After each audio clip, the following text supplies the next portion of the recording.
I welcome everybody. I'm coming to you from Bristol today. My name is Natalia Sanders. I am an OBM, an online business manager, and I work with small business owners to help them have a clear desk and a clear mind by the end of their working week. I also mentor virtual assistants to start, scale and grow their businesses. And I do a lot of webinars about outsourcing, about strategy and running businesses efficiently. So today I'm going to be talking to you about time blocking to boost your productivity. And I'm just going to minimize myself. There we go. So I wanted to see if your diary often looks like this. Now, this is a real diary. When I start working with clients, I will often see that in their weekly work diary, they will have regular meeting times set up. And the thing that I often ask them is this: what happens here? What happens in all of this space? Are you free here? Can you be booked? What is going on in all of this space? So on a Friday, the 24th, from 10 o'clock until 4 o'clock, what is actually happening there? If you look at an example of a time blocked diary, and I'm going to talk you through exactly what time blocking is and how you can do it. These are examples of what a time blocking diary might look like instead. So as you can see on this bottom example on the right hand side of the screen, we've got deep work blocked out from 8 a.m. till 5 p.m. on a Monday, Wednesday and a Friday. And the top left-hand corner of your screen, that's actually the same calendar I showed you previously with the blue meetings in. But what I've done is I have time blocked different sessions for deep work, which you can see in other colours. I've purposefully set in an hour for lunch every day. And then following the meetings, I have time blocked. I have boxed off certain amounts of time for deep work. So before I explain and give you some tips on ways that you might use time blocking to boost productivity in your work, in your team, in your business, I wanted to just explain what I mean by time blocking. So time blocking is a scheduling format, and it helps boost productivity through focused work done in specific blocks of time. It is literally the opposite to multitasking. Now, I'm sure we've all had those times where we turn on our laptop, sit at our computer at our desk, and we think, right, this morning I'm going to work on this project. And you load up your computer, your inbox is on there from last night, and straight away something has distracted you.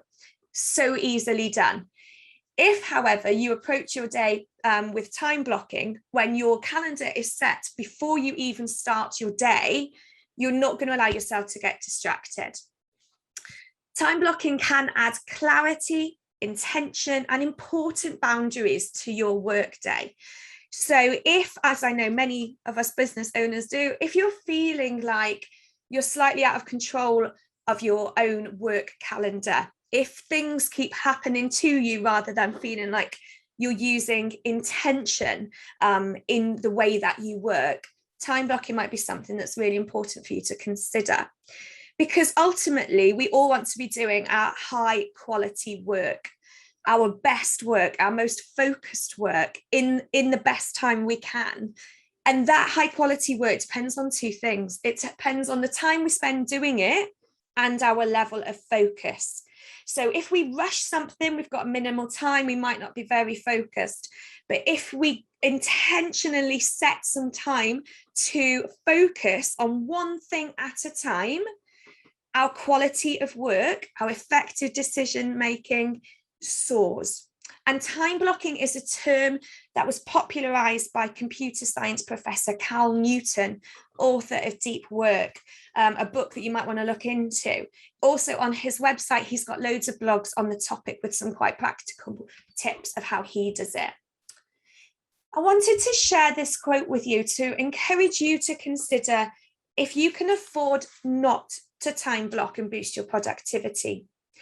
So the average worker switches tasks every 3 minutes.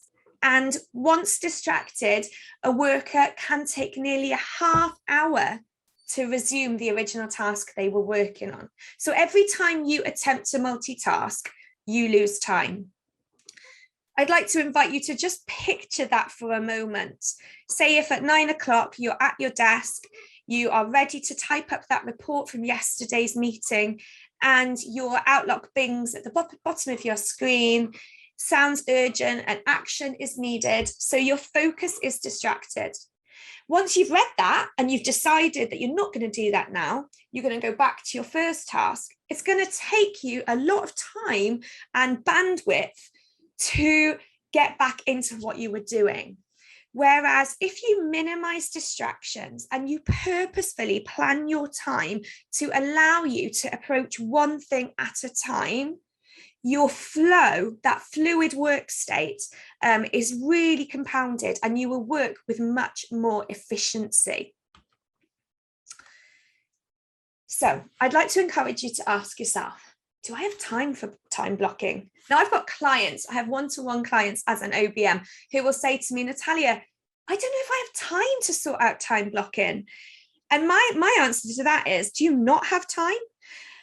Time blocking is, when you get into the swing of it, it doesn't take you very long. It becomes kind of part of your end of your day routine, or maybe your end of the week routine. Looking at your diary for the next day, perhaps for the next week, and considering, where am I going to get things done? How am I going to manage this time effectively so that I am most productive? Time blocking helps establish flow. I feel like in business circles, flow is a little bit of a buzzword at the moment. If you haven't heard of it, when we talk about flow in productivity circles, we're talking about that fluid work state.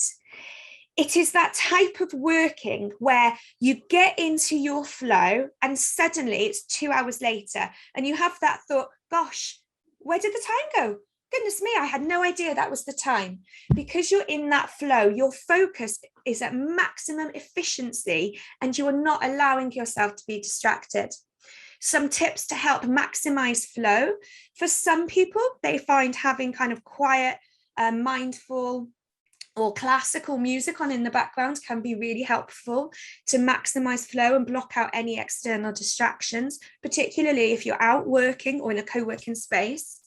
Personally, my best flow work is always done in silence. So if I've got an extended block of time to work on something creative or deep, I need quiet. So getting in touch with what works for you is really important.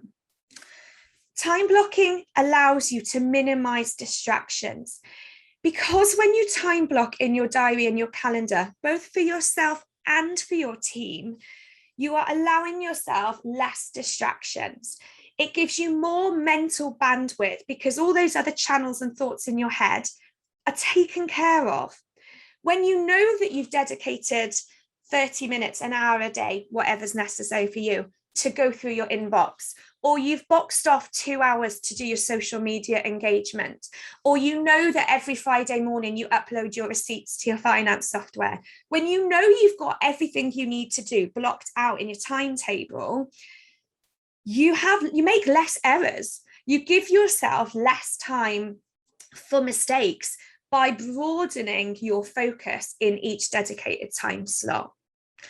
And the other argument that I would have for time blocking is it creates a sense of control. As a business owner, control is something that we often like to have. If you are a manager or you are leading a team, you need to feel a sense of control over all of the things that are going on in your business.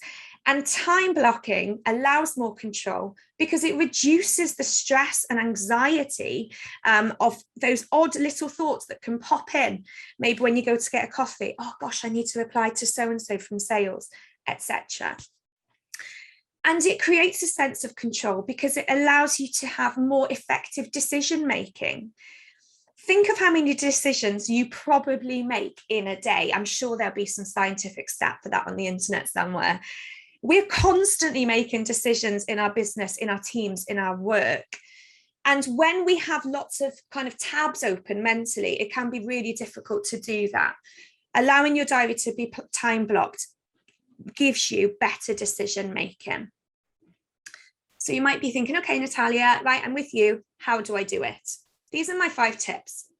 Step 1, Identify the tasks that need to be accomplished and manage your shallow work. So if you're looking and taking a traditional diary, Monday to Friday, let's say 9 to 5, get an overview of what needs to be done. Let's say next week now. So let's say from Monday, the 20th of September, the stuff that needs doing in that week. Get a big piece of paper, use a Trello list, write them on a Post-it, whatever it is. Get an overview of what you need to do, including the shallow work. So shallow work are the things that might be the 5-minute jobs. It might even be popping to the post office to send off some orders. It could be quick email replies. It could be Slack chat with your team. Don't forget those things. The second step, once you've got an overview of the tasks, is to estimate how many hours each task could take. And this can be very illuminating if you are somebody who doesn't pay attention to how long you are spending on certain tasks. So as an OBM who mentors VAs, often VAs will work by the hour. So in my service industry, we're very used to using digital software to time how long things take us. A year ago, I started doing this in my own business because I started time blocking. And I got to the point where I thought, I'm not sure if I'm being as productive as I can be.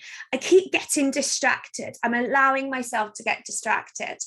So I use Toggl, Toggl, which is a free online software, to time how long things in my business take me.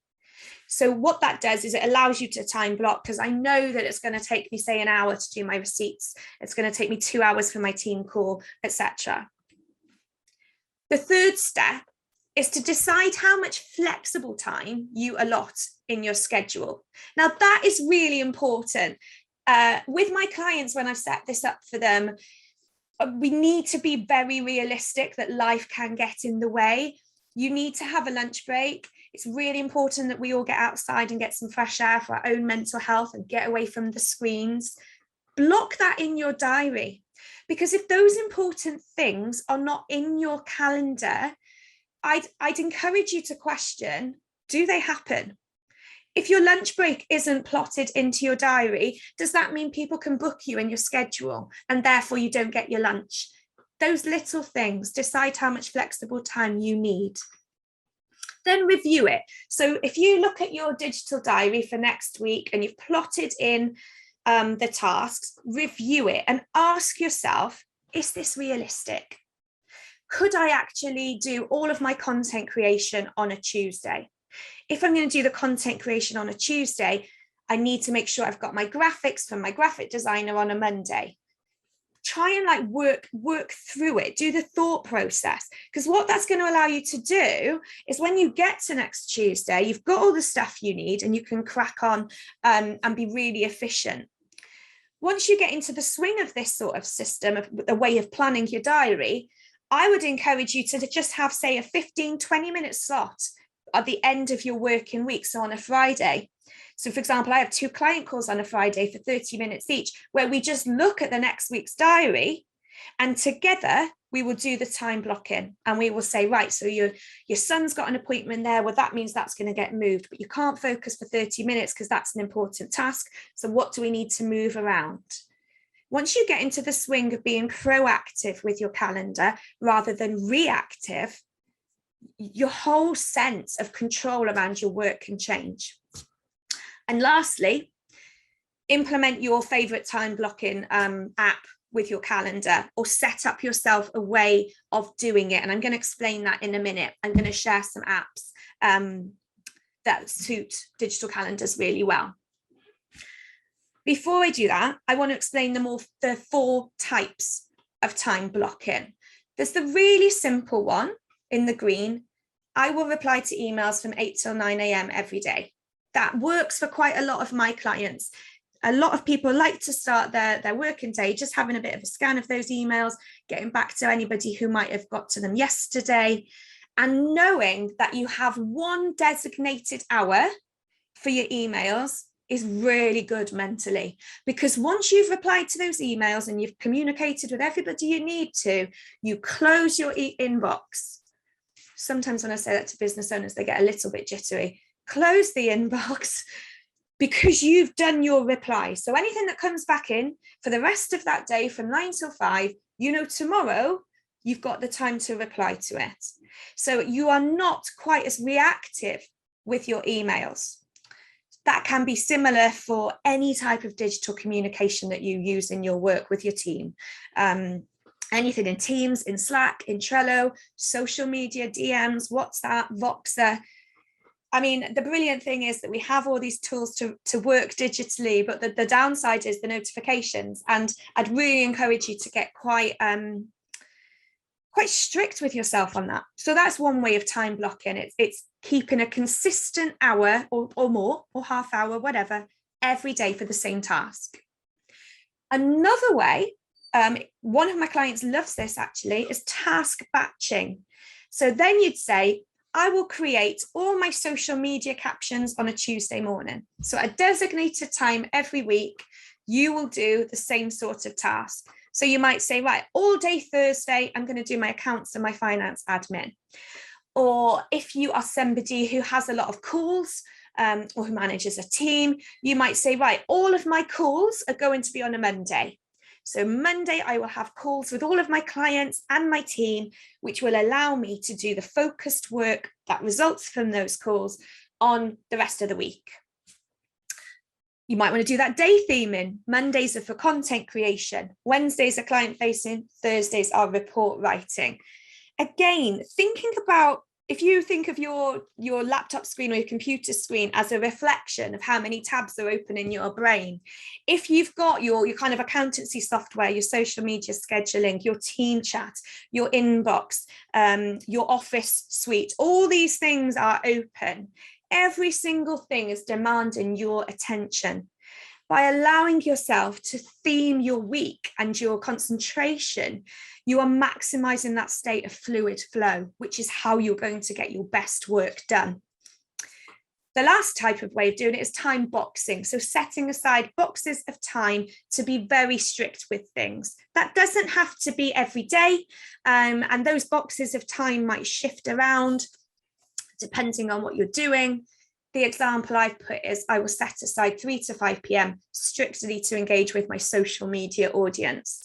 If you are somebody who can get into that kind of scroll hole, I'm sure we've all done it. Social media can be very distracting. Being strategic and setting yourself a set time to engage with your audience, which of course is really important, means that you're not distracted throughout the rest of the day.